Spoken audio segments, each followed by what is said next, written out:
मैं अब्दुल रहमान शेख अमन शक्ति charitable trust की जानिब से एक बहुत दुख भरी बात करना चाहता हूँ कि जिसके पास पैसा है वो हमारे देश के कानून का मजाक उड़ा सकता है।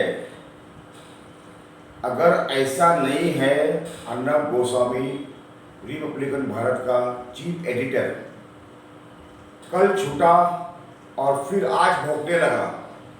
मैं पूछना चाहता हूँ, हमारे सबसे बड़ी न्यायालय, सबसे बड़ी कोर्ट, सुप्रीम कोर्ट कि अर्नब गोस्वामी को एक दिन में उसका एप्लीकेशन लेके और उसी दिन सेम डे बेल देने की ऐसी खास वजह क्या थी? और अर्नब गोस्वामी कोई फ्रीडम फाइटर तो है नहीं, कोई देश के लिए उसने तो कुछ करा नहीं। वो सिर्फ अपनी टीआरपी बढ़ाने के लिए, देश में दंगा फैलाने के लिए, जहाँ जहाँ भारतीय जनता पार्टी की सरकार नहीं है वहाँ का वातावरण खराब करने के लिए ये सब काम करता है। और उसने गुनाह किया था, उसने 306 के तहत जो उससे कार्रवाई हुई, उसने गुनाह किया था। लेकिन 2 साल पहले उसके पिताजी की सरकार थी, उसके चाचा जी की सरकार थी महाराष्ट्र में, तो फिर वो फरियादी की कुछ आगे कानूनी बढ़ी नहीं।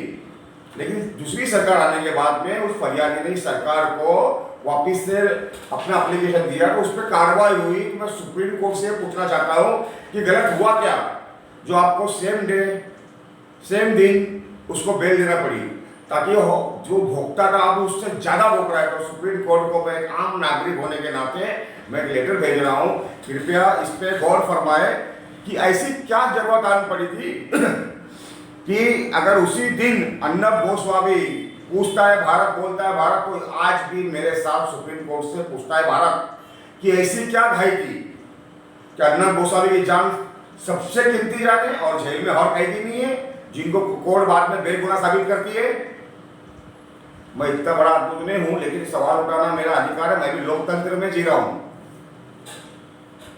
ऐसी भी क्या घाई थी, क्या जल्दी थी? क्या जो जेल में रखा, जो जेल में अर्नब गोस्वामी को रखा गया, क्या और इंसान नहीं थे उसके अंदर?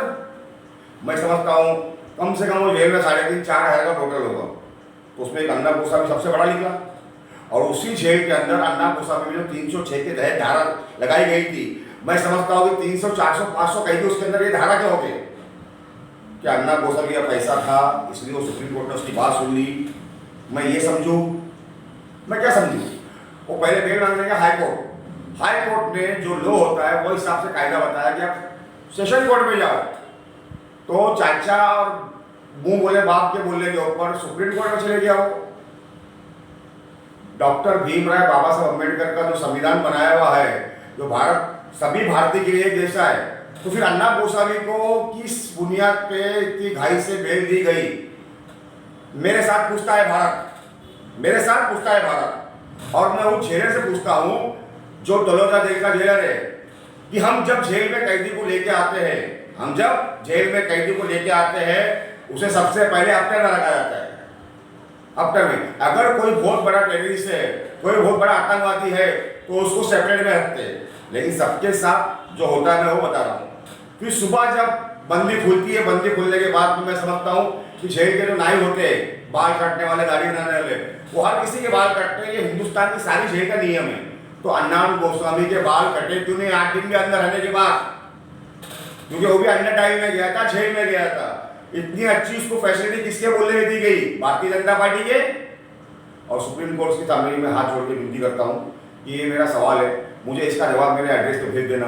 मैं छोटा हूँ, बड़ी बात। अर्नब गोस्वामी को जो आपने स्पेशल ट्रीटमेंट दिया, स्पेशल ये दिया, तो यही ट्रीटमेंट भारत के हर नागरिक पे लागू होती है। मैं तो सुना था कि सुप्रीम कोर्ट में केस चलाने के लिए लोग महीने, साल, 2-2 साल तक नंबर नहीं लगता है। शायद मैंने गलत सुना था। अगर मैं सही सुना था वो गरीब जनता के लिए सुना था, अर्नब जैसे गोस्वामी के लिए नहीं, जो एक दिन में सुप्रीम कोर्ट में अपना काम करके निकल जाते हैं और आज शाम के 7 बजे के चैनल में फिर रोकना स्टार्ट किया। उदय ठाकरे जी क्या कर लिए? सुप्रीम कोर्ट भी क्या अर्नब गोस्वामी को बढ़ावा दे रही है? अगर नहीं दे रही है तो उस पर लगाम क्यों लगा रही है? मैं सुप्रीम कोर्ट के सामने हाथ जोड़ के रिक्वेस्ट करता हूं कि हमारे महाराष्ट्र का वातावरण खराब करने से रोको, क्योंकि अभी तक यहाँ पर लोकल ट्रेन चालू नहीं हुई है, कारोबार चालू नहीं हुए। हमारे देश के मुख्यमंत्री को मेंटली टॉर्चर कर रहा है, काम करने नहीं दे रहा है। अगर हमारे मुख्यमंत्री कोरोना की महामारी से बचने का रास्ता ढूंढ रहे तो अर्नब उसे गलत दिशा में लेके जा रहा है। देखो आज तो आ गया, आज शाम का न्यूज देख लो, सुप्रीम कोर्ट के जज जितने ही बैठे हैं कि किस तरह भोग रहा है वो। अभी तो रोज भोगेगा वो, फिर हमारे मुख्यमंत्री जी, हमारे जो कानून की व्यवस्था है सब खराब करेगा वो। सुप्रीम कोर्ट से मैं हाथ जोड़ के विनती करता हूँ कि जो हमारे शहीद थे, जिन्होंने हिंदुस्तान को आज़ाद कराने में अपनी जान की जो कुर्बानी दी, महात्मा गांधी, सुखदेव, सुभाष चंद्र बोस, बहुत सारे लोगों ने क्या इसी दिन के लिए दी थी, जातिवादी के लिए दी थी। हाँ, मौलाना अब्दुल कलाम आजाद जातिवादी के लिए थी। सुप्रीम कोर्ट से रिक्वेस्ट है, अगर उनसे जाने अनजाने में कुछ भूल हो गई, फिर से टॉमी को पकड़ो, जेल में डालो। जय हिंद, जय महाराष्ट्र।